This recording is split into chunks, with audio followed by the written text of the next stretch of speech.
Türkmen lideri ve Temsilciler Meclisi Milletvekili Doktor Saadettin Ergeç, Hollanda Türkmen Kültür Derneği Başkanı Cüneyt Dabak'ı kabul etti.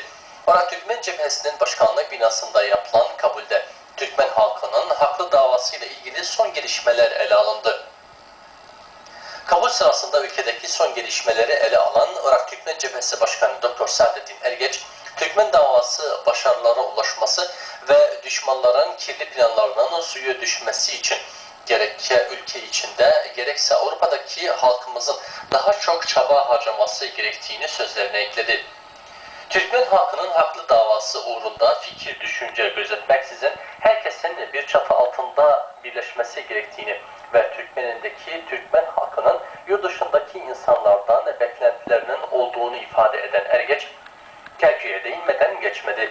Ergeç, Kerkük'ün Türkmen özelliği taşıyan bir Irak şehri olduğunu ifade etti. Her şeyi aklın her anında milletimiz için faydası var. Çünkü bir sıkıntı var. Bu sıkıntı burada olan sıkıntıları siz göreceksiniz.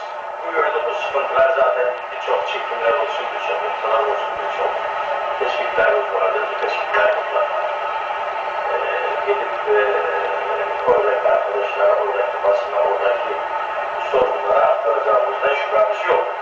Zaten bizim bunlara da ihtiyacımız var.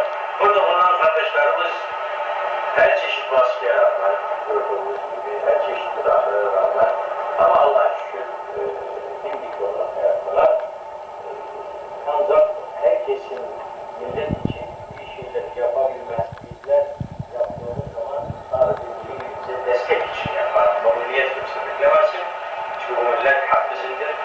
Bu memleket hak bizimdir. Bu sorumluluğu bugün de Allah Teala bizim üzerimize, bu cil üzerine bıraktı. Biz de o sorumluluğun kadar olmamız gerekir. Hakkını vermemiz lazım. Madem ki omuzladık, madem ki şey yaptık, adımımızı attık, sonunu mutlaka getirmemiz lazım. Tabii ki bu da zaman ister, bu da düzen ister, birlik beraberlik ister. Biz birlik beraberliğimizi sağlamış durumdayız. Ama bunu görürüm. Çünkü dün aile gibi bir ailedir. Yarın daha aile olacak.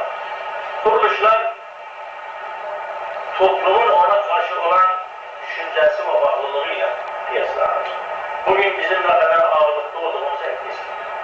Bu ağırlıkta olduğumuz için de zaten bize yaklaşan çok cihetler var. Herkes bilmelidir ki bu memleketin anahtarı bu memleketin sahibinin cebidir. O mümkün değildir o anahtarı ifade etsin. Herkes kardeş, herkes kardeşlik içerisinde ama kardeşlik içerisinde de genel misafirlerdir.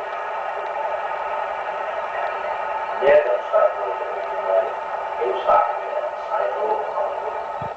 Ergeç'e makamında ziyaret eden Hollanda Türkmen Kültür Derneği Başkanı Cüneyt Dabak, Avrupa'da çok sayıda Türkmen dernek, kurum ve kuruluşları Irak'taki Türkmen halkının yanında olmak için Avrupa kamuoyu ile temasta olduğunu ve burada olup bitenleri oralara aktardığını ifade etti.